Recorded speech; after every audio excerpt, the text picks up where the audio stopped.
beginning my quest to transform education. It is unusual for me to realize and admit that it was striving to change our culture that got me into education. Something about having an ulterior motive feels impure. I also felt uneasy as I recognized a conflict within my own values. On the one hand, I value the idea of having a more collaborative, thoughtful, and caring world. On the other hand, I strongly oppose the use of force and coercion, so I don't believe in forcing anyone to act in a positive way. I couldn't force my values on students. The best I could do was to liberate them in a way such that they were free to develop their own values rather than to simply adopt those which are imposed on them. This would require actually giving young people the freedom to make decisions, make mistakes, take responsibility for their actions, and participate in the world as equals. Ultimately, it requires a lot of trust. As you can probably tell, I struggle with accepting and admitting that I have this underlying culture-transforming motivation to being involved with education. To be transparent, I don't have a political affiliation, and I'm not sure if there is a name for whatever it is that I believe in.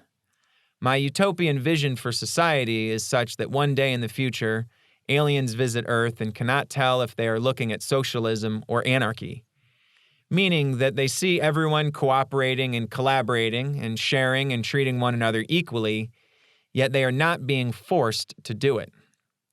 This may be an unrealistic future. After all, though aliens are likely to exist, it's unlikely they'll ever make it to Earth. I'm also not sure if this future is one I'd actually want to live in. It would require everyone's values to be aligned, and I think a culture with a homogeneous value system could be boring. At the same time, I just cannot accept that the only possibility is to have a world where people only do good if they are forced to.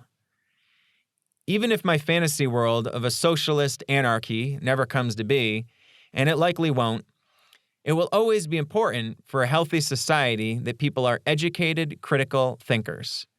As Thomas Jefferson once said, "I know no safe depository of the ultimate powers of the society, but the people themselves. And if we think them not enlightened enough to exercise their control with a wholesome discretion, the remedy is not to take it from them, but to inform their discretion by education." Reference 16. But the truth is, if my interest was in solving issues about morality and global consciousness, schools seemed like the place where kids should be learning these ideas.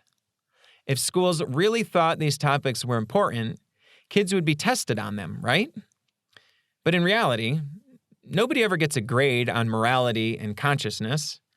One might argue that we do train young people to be good by threatening to punish them for bad behavior, but that only imposes someone else's moral code on you rather than allowing you to develop your own. Instead, school is training young people to plug into a system as the laborers for the leaders, not to be empowered to change the world themselves. How many young people graduate college with great ambitions to do good in the world, only to shift their focus because they need to make a living to pay off their student loans, and the only jobs available don't align with their values? A simple visual representation of this can be seen in how many teens and college students have colored hair as opposed to people in their late 20s. Do they all simply decide it's not cool anymore? Or are they compromising their individuality because they need to get a job? Sure, a hairstyle is a subtle change, but it's an easily visualized one, whereas the changes in values and priorities are hidden within people's minds. As I looked closer at education, I wondered where I fit into the picture and how I could make a difference. There are only a handful of paths available to people who want to work in education. I could become a teacher and set a good example for kids. Based on my knowledge of the existing school system, teaching seemed like it would be unreasonably restrictive of my freedom, and I would only be able to reach a small number of students. I thought of getting a PhD in education and becoming involved with curriculum development discerning which topics are important for students to learn. That seemed like quite a political and uphill battle, and I'd still be adjusting the curriculum within the existing system as opposed to changing the system itself. Plus, I had to be realistic. You can't transform culture just by changing the school curriculum. You don't just add turn off the lights to the curriculum or add a class called Don't Be a Selfish Prick. There's something deeper that's needed. While I certainly admire those who try to change the system from within, it didn't seem like my path. There still loomed a huge issue which the system seemed uncompromising about. This curriculum was being forced on kids against their will. My negative experiences in the mental health system with involuntary commitment and forced drugging exposed me to the consequences of our institutions using force, even when they were well-intended. I remember having this fantasy where I'd announce to all students in my old hometown of Wethersfield, Connecticut, that instead of going to class, they'd meet out on the soccer field next to the school with renegade teachers. Students would meet with them for mentorship based on the students' interests and the teacher's expertise. Teachers could teach actual classes if they wanted, but students would be free to attend or not to attend. To make sure that teachers weren't starving, the students would all sign up underage for credit cards and pay the teachers a small amount for their time. This sounds impossible, but I've heard of many situations where young people got their hands on credit cards or PayPal credit accounts underage. Part of the schooling would entail mentoring the students on entrepreneurship so that they could actually earn enough money to pay off the credit card debt. And if the student couldn't actually pay the debt, they'd just contact the credit card company and say, "Oops, you shouldn't have given a credit card to a minor, you greedy company." Of course, this was just a fantasy, nothing I acted on, but it seemed so much more ideal than having rooms full of students who never asked to be put in a classroom.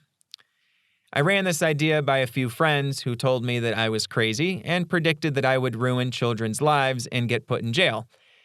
I confess, their comments burrowed into my mind and succeeded in causing me to doubt myself. I became self-conscious and paranoid that I might actually be crazy.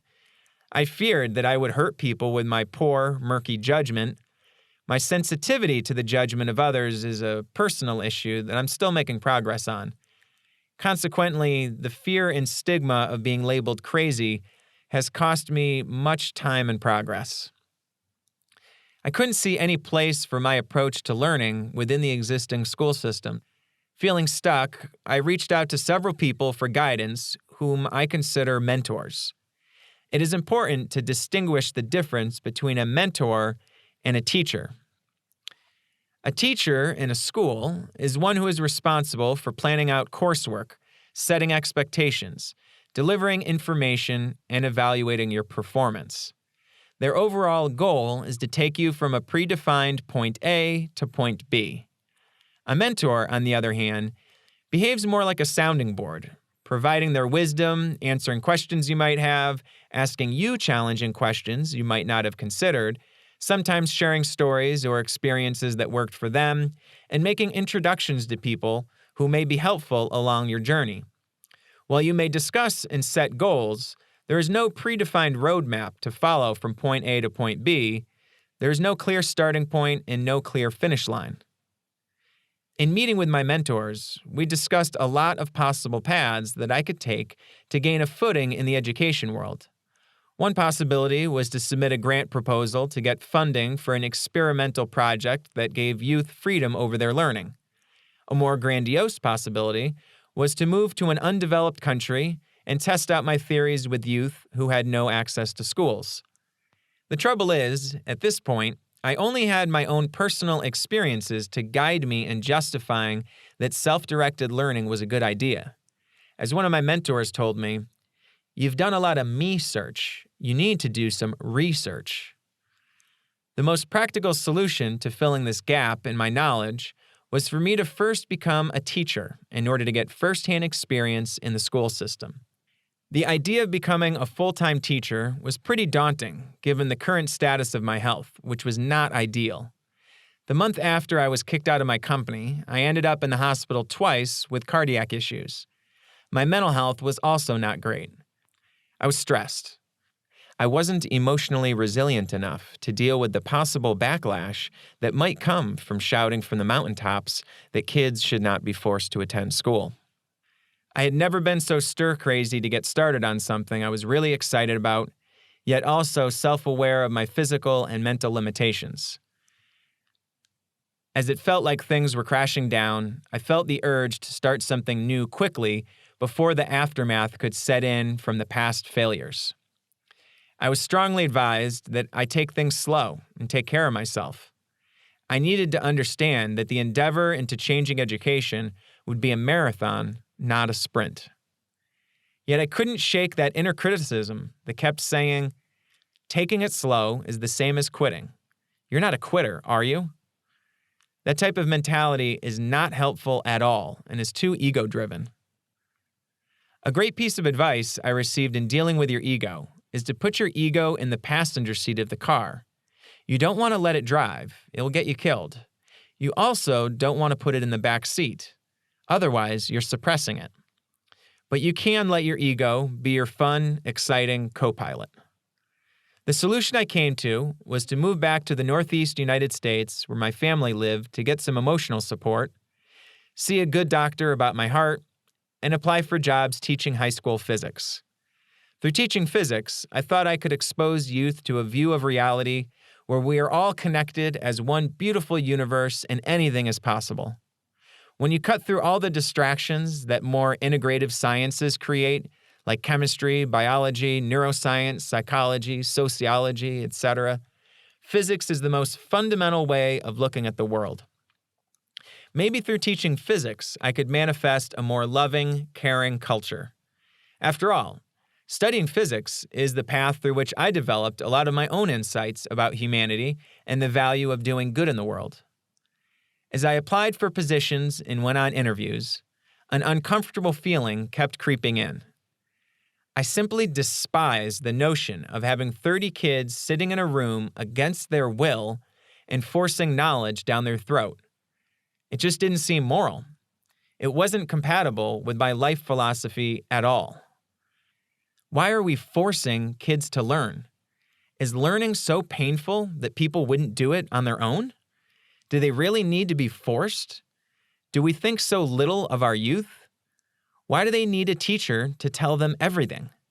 Why can't they learn outside the system? Is the current method even working? Are people really learning?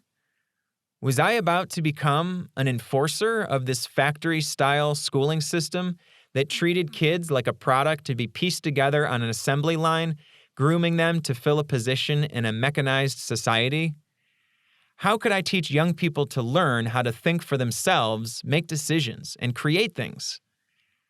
I had far too many unanswered questions and theories that needed validating with actual experience.